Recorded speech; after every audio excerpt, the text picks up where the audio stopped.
Hi, we are back here online. This time we will discuss the felony of parricide under Article 246 of the Revised Penal Code, which defines parricide as any person who shall kill his father, mother, or child, whether legitimate or illegitimate, or any of his ascendants or descendants, or his spouse shall be guilty of parricide and shall be punished by the penalty of reclusion perpetua to death. With this, we have to bear in mind that parricide is a crime of relationship.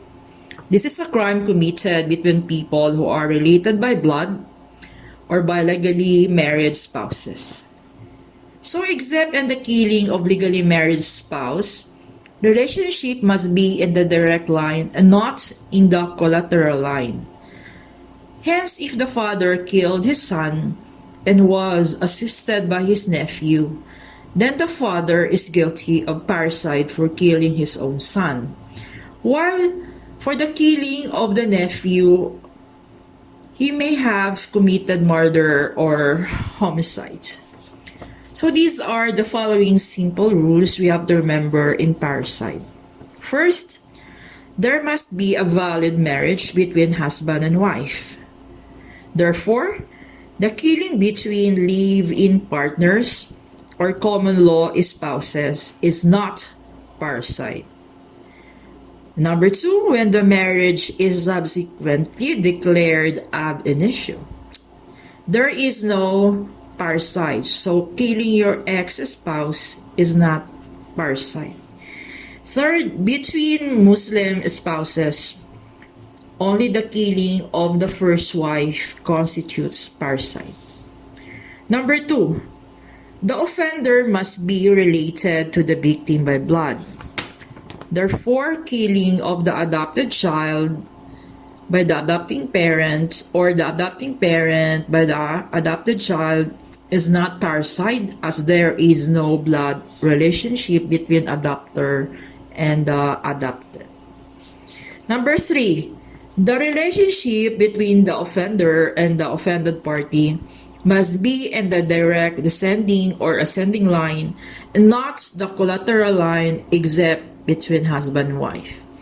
Therefore, killing of a brother, sister, half-brother, half-sister, uncle, or aunt is not parricide. Number four, between parents and child, the relationship may be legitimate or illegitimate, because this is a felony of blood relationship. So even if the parents are not married, killing his or her own child is parricide, or killing of parents by children who are illegitimate or born out of wedlock is still parricide. Number five, killing of descendants and ascendants must be legitimate. With this, killing of illegitimate grandparent or illegitimate grandchild is not parricide, which means the parents of the descendant must be legally married. So, these are the rules we have to remember. Let us now listen to the case report of Karen Aguimod on parricide.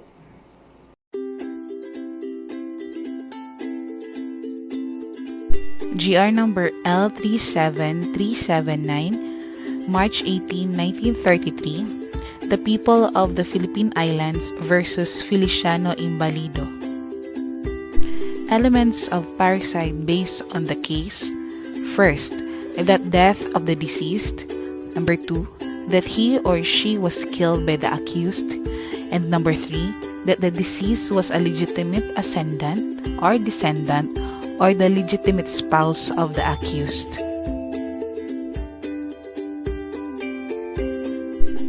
The facts of the case.